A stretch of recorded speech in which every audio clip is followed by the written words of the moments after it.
Welcome to Santa Barbara BackBeat, a show highlighting people that make a difference using music in our very own community.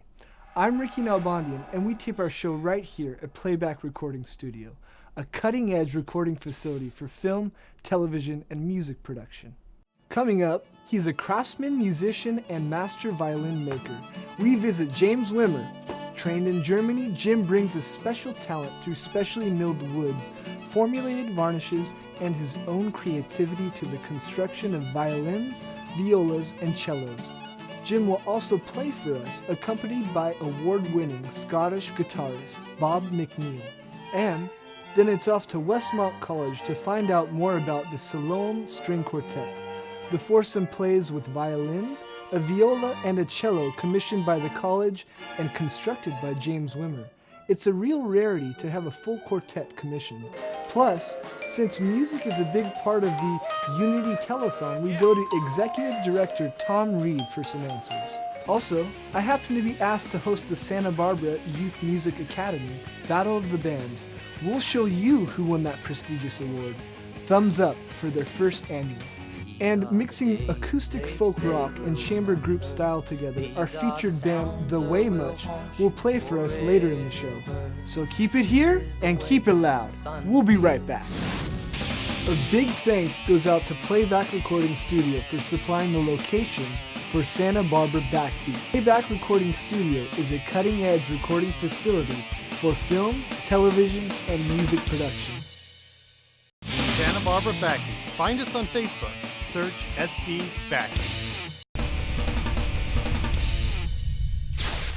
The violin is the smallest member of the violin family, which includes other members such as the viola, cello, and bass. Originally considered an instrument of low social standings, the violin was not a concert instrument initially. It has grown to be a very large part of most symphony orchestras. It has definitely raised its social standings. Many rock bands feature violins, like the Dave Matthews Band, Yellow Card, One Republic, and Coldplay. In fact, 3 classically trained cellists make up the Finnish heavy metal band Apocalyptica. Thanks, Tucker. Love the factoid. So, Ellie and Audrey, I hear the violin is the most desired instrument to play. Why'd you two pick it up? Ellie? Well, I was playing piano when I was younger and then decided to pick up the violin when I was in 4th grade and been playing it ever since. Very nice. Yeah. Audrey, how about you? When I was 4, my older sister started playing violin, and so I went to all her lessons with her and just wanted to be exactly like her. So my mom let me have lessons too, and that's how it started. Nice. Now, is there like a favorite concert you guys performed at? Or... Well, we actually got to go on tour with our orchestra at Westmont to Austria and Hungary. So we traveled through both the countries and played at famous concert halls for a couple weeks. So that's pretty cool. Sounds like an amazing journey. It was awesome. And since we're talking about violins and playing violins, he makes them, he plays them. Let's check out James Wimmer's place.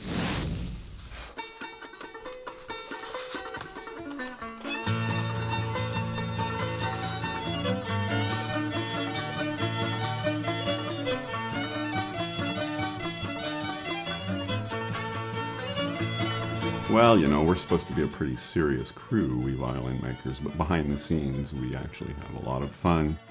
The difference between a fiddle and a violin. Well, sir, as you might know, a violin has strings on it, but a fiddle has strings. You know, the violin's the one you don't want to spill your beer on. Or my friend Michael Doucet from the Beausoleil Band, he always goes, well, now, you know, you want to buy it as a fiddle and sell it as a violin. But seriously, there is really no difference. In fact, I have played Possum Up a Gum Stump on a very famous Stradivarius. You can play fiddle music on any instrument, and a good violinist, like for instance my friend Gilles, can take a crummy fiddle and make it sound great. Back in the 70s, I was a professional musician in Germany, and we toured a lot. 150 cities in 1 year, and after about 8 or 10 years that got really tiring. And like so many of the colleagues in the touring music business, we wanted to get out of touring but stay close to the music business. And of all my friends, I was really the most fortunate, and I was the only one who got a position as an apprentice in an instrument making shop of any sort. I was trying to become a guitar maker or a bagpipe maker or whatever. It worked out well because I'm a fiddler, and I ended up learning in a classical violin shop in northern Germany under the auspices of Mr. Wolfgang Übel. I trained with him for, about 3 years. I call myself the last of the great traditional apprentices because it was still under the old European guilds, much like your food purity laws and beer purity laws. It was quite a strict regimen of curriculum that you were expected to know. And so basically I was taught to make all instruments, everything from violin to bass.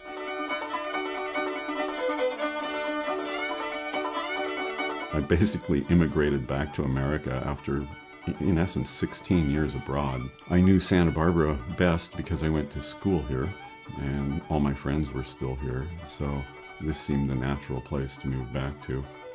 And I moved here in 1987, and right off the bat just started making instruments. I've always seen myself as an instrument maker first and foremost, and as a restorer second. I guess it's just a matter of philosophy.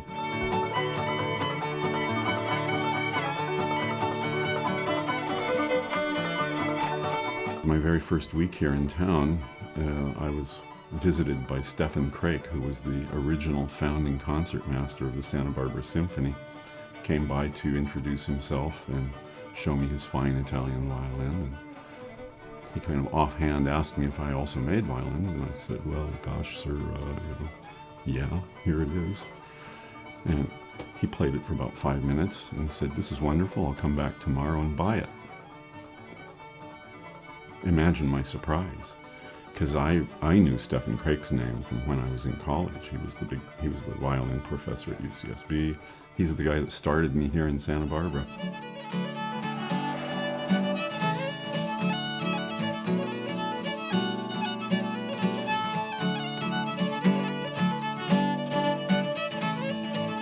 The clients for new handmade violins are just as widely varied as the type of people who are playing violins. A certain segment will go to classical players.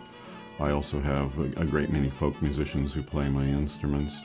I have instruments as far away as India. One of India's top violin players has one of these instruments like you see behind me. And they're all looking for something different. So as a classically trained violin maker, I think there's a big difference when you have hand-selected your wood. I literally get on the plane, go to Germany, go to a specialty tone wood dealer who specializes in Bosnian maple and European spruce. I select the wood myself, throw it all in baggage, bring it back here. Factory assembled instruments are often made very quickly, and because in particular the maple, when you carve it, these are actually sculpted from massive pieces of wood. And when you remove large quantities from maple, the wood moves, it'll twist and warp. No matter how long you've stored it, a 20-year-old piece will do this. And then when it comes time to make the instrument, I can look to see how the wood is moved and make corrections.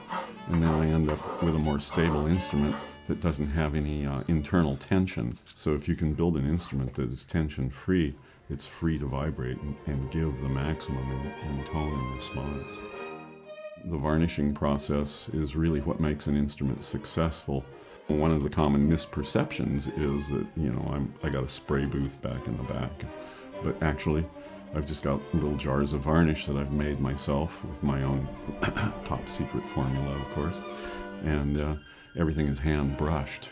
On some level, it's like painting an old violin onto a white canvas, because you see the wood itself is as white as the driven snow. It's quite problematic to really make an instrument look old, and it's a pretty long, drawn-out artistic process. One might wonder, how on earth is it that somebody like myself can possibly survive? I'm asked this question all the time. It's kind of a leap of faith, because by the time you've made, several instruments, the bank account has gone way down, and you kind of got to sell them. You got to get them sold. But it always works out. It's just the greatest. And then there is a blend also where you'll get commissioned to make specialty things. For instance, this quartet that I made for Westmont College. To my thinking, that's the violin maker equivalent of winning the Grammy Award or an Oscar, because it's quite rare to be commissioned to make a cello, a viola, and 2 violins, all from the very same pieces of wood, like matched dueling pistols or something. Thank goodness there are players out there who still prize handmade instruments, and they're a very good value compared to, say, 300-year-old handmade instruments. It's basically just been, 23 years now? 24 years of good old solid work. The formula for success, I guess. Here's a short note for you. While playing the violin, you burn 170 calories per hour.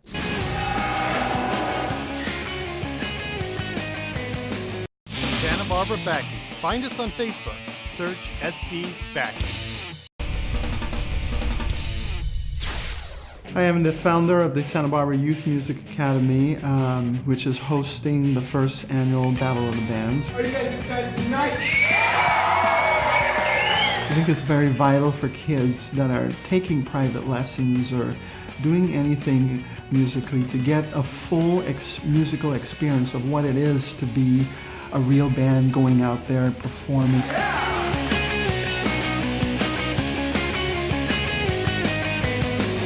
There were 5 bands in the finals, and literally any one of the 5 was capable of winning. Nice to see everyone come out for an event that was just nice and clean fun and really great competition. Yeah. I was impressed by just the quality of all the musicians. It was really high. Definitely a fun, just friendly competition, tons of talent, everything. Yeah. Fun and outgoing, it was great. Totally high energy. They would clap along when you asked them to. They'd slap you high fives when you were out in the audience. Everyone was super supportive. First place in the junior division. Technical difficulties. First place in the senior division. Those 2 false puppets. The competition was so high. Every band in it had such a great shot at winning. It was Cut Time, New Cats, Windmill Vandals, and Birth of Cypress, and us, and every band was just so good.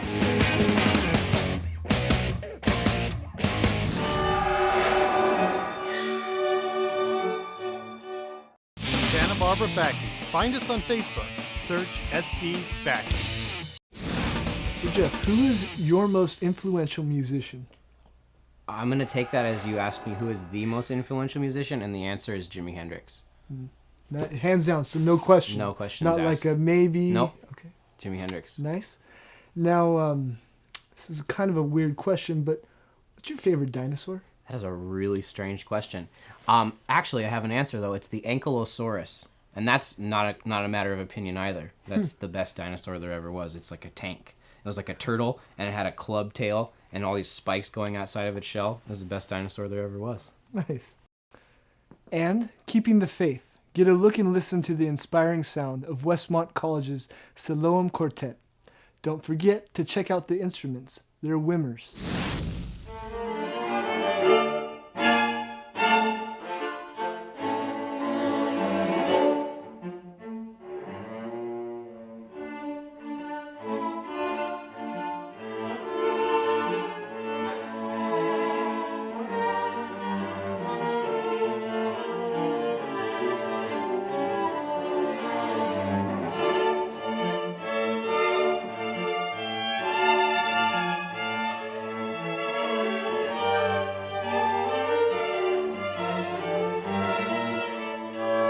So the string quartet, as a genre, developed really out of the 18th century.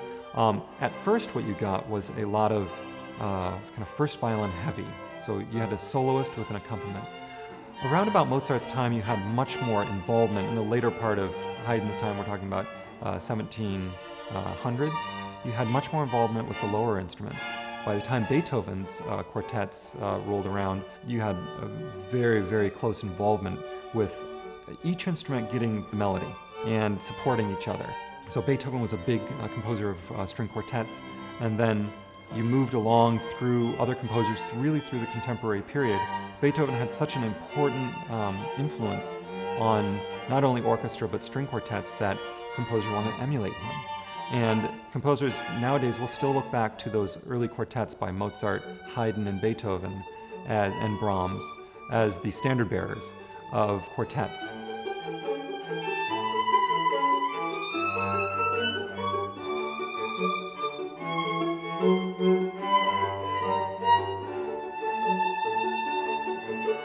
In orchestra, it's different because you have 8 other people playing the same part. In string quartet, you have one person on a part. And so the level of play is just much more exposed. And typically, it's a good environment for beginning players to learn because they have to listen to themselves. They have to blend. They have to learn that. They can't just hide.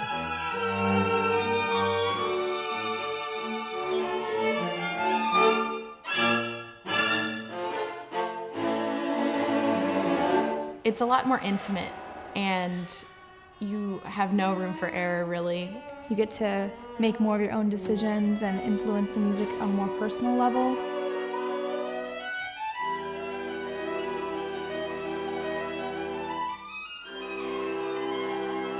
But it's also a great polishing kind of level for your more advanced players. So again, they'll have that extra level of sensitivity in terms of ensemble.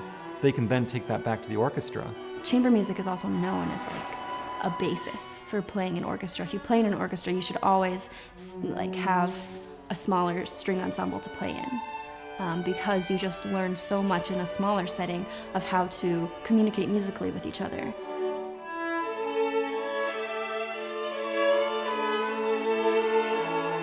What I really like about chamber music is that you really get to work closely with a couple people, and it's more creative for you as a musician, and you get to share ideas and work through things. Well, I've played in chamber groups where they have a clarinet, an oboe, a cello, a double bass, and a violin.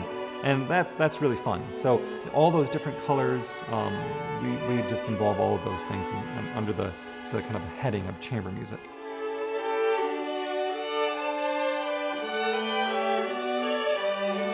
More known as the Sloan String Quartet, and they've been together for about 4 years, the name of the quartet. And in those 4 years, we've had a few players rotate in and out, but my sister and I have always been in the quartet, so we've kind of been the anchors, I guess, and the name has stayed the same with the various players.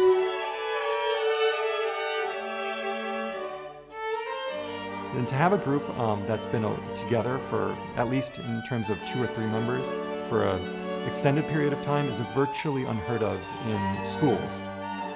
Everyone's very much on their own, and it's very individual, which I really appreciate. And it's just been such a joy to work with the other girls, and we have a lot of fun in the process. You kind of create this special bond, and you almost know what the others are going to do before they do it, which is really what makes it different than orchestra.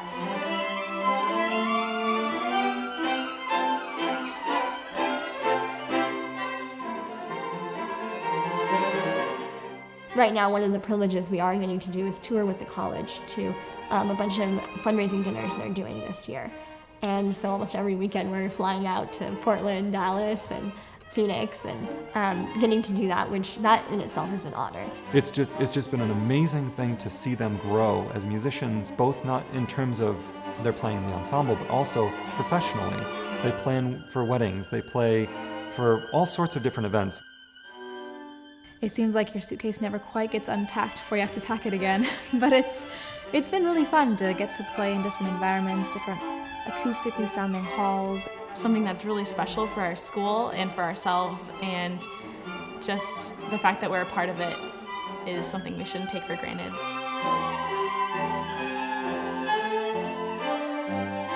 Just the fact that they've been willing to partner in that and been enthusiastic about it, and just the overall corps d'esprit has been amazing. I'd like to say that is also a hallmark of Westmont students. I think it is. But they are really standard bearers in terms of what it means to be a Westmont student, what it means to be in a quartet.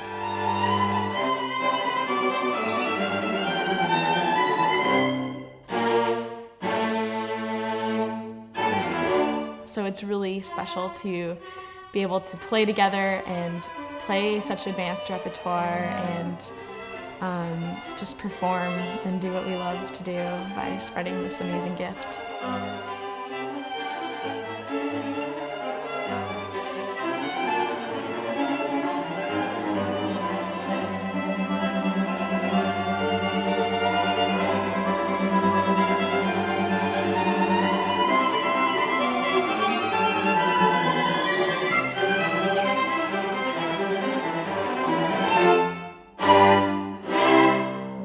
Here's a short note for you. The violin is the most popular instrument for children. It is also the most in-demand instrument at the professional level. Santa Barbara BackBeat. Find us on Facebook. Search SB BackBeat. Susanna, what's your musical background, and do you have a favorite concert you've performed in? I grew up the youngest of 5 kids, so all 7 of us were part of a family band, and my dad used to play on Garrison Keillor's Powder Milk Biscuit Band. Nice. So we would play all over different venues together, and one of my favorites is we played for a benefit concert for Esperanza Viva, which is an orphanage in Mexico where I lived, and it was all 7 of us back together after years of being apart, and it was just so fun to support a good cause. Very cool. And talk about a concert for a good cause. Let's check out what Tom Reed has to say about the upcoming Unity Telethon. The telethon started 24 years ago, and Kenny Loggins helped get that started. So the music component of the telethon was an automatic. And he began to invite some of his friends, and I think the statistics now would take it somewhere between 95 and 100 celebrities that he has brought on to perform on the telethon in those 24 years. You never know who's going to show up. There's a major event that happens every January, and it's the Kids Helping Kids event. Part of the fundraising efforts leading up to that event is talent shows at several of the high schools. So the winner of each one of the high school talent shows competes to perform on the telethon. And the winner of that will perform at the Granada, world-class performing venue, with whoever the featured entertainment is at the Granada for the Kids Helping Kids event, which will be the first weekend in January.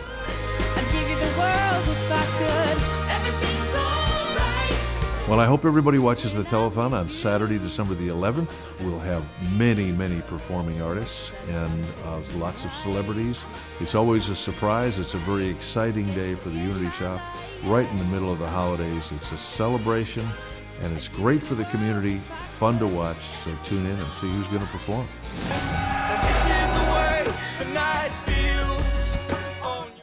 Santa Barbara BackBeat. Find us on Facebook. Search SB BackBeat. Trevor, Jesse, great to have you guys on the show. Thanks. It's a pleasure. Trevor, where do you guys come from? Born in East Africa.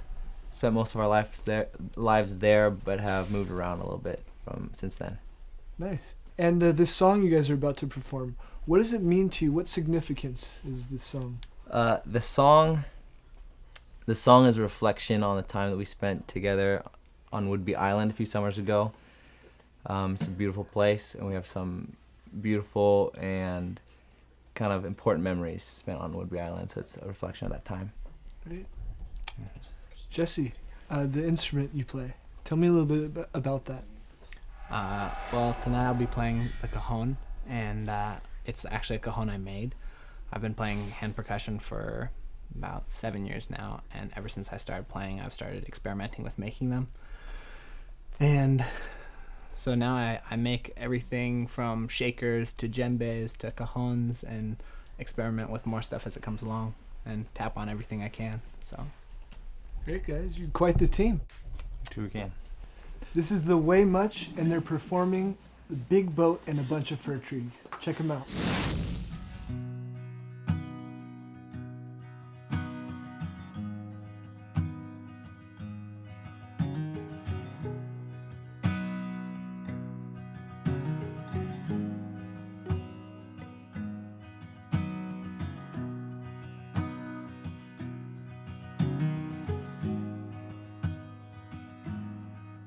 I can't tell how much he loves her.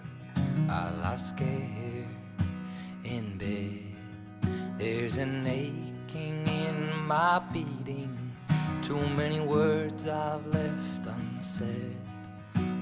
But I really know nothing. When I sing, sometimes it helps.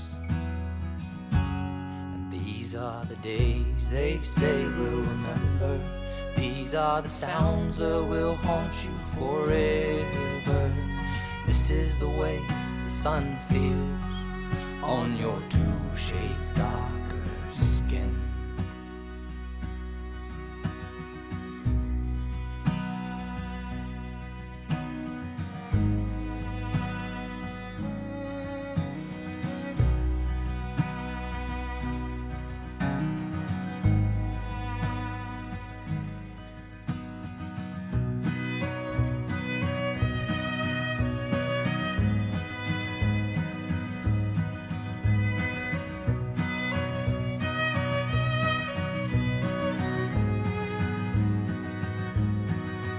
There's a pen on a pad of paper, letters to be written. It sorts through my eyes, I can see the lies, don't dare ask for healing. We said no more games of truth or dare let our youth just pass us by. Oh, but still you laughed, and still I asked you to dance, tried to waltz in the new sunlight. Oh, but I really know nothing. When I sing, sometimes it helps. And these are the days they say we'll remember. These are the sounds that will haunt you forever. This is the way the sun feels on your 2 shades darker skin.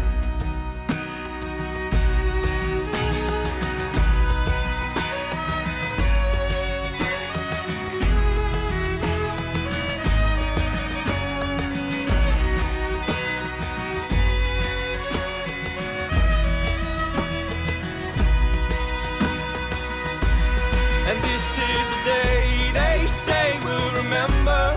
And this is the sound that will haunt you forever. And this is the way the night feels on your 2 years older skin. This is the day they say we'll remember. And this is the sound that will haunt you forever. And this is the way the night feels on your 2 years older skin.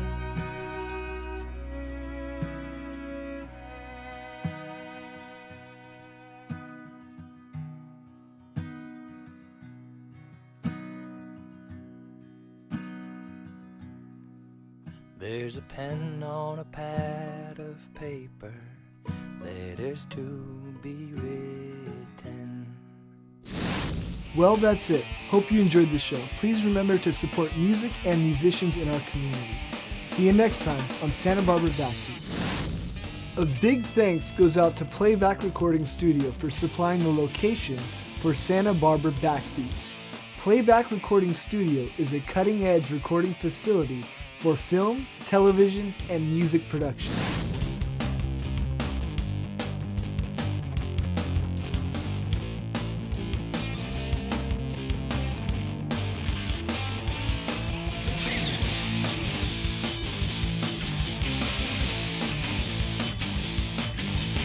If you would like to be on Santa Barbara BackBeat, please send us an email. Also, check us out on Facebook. Search SB BackBeat.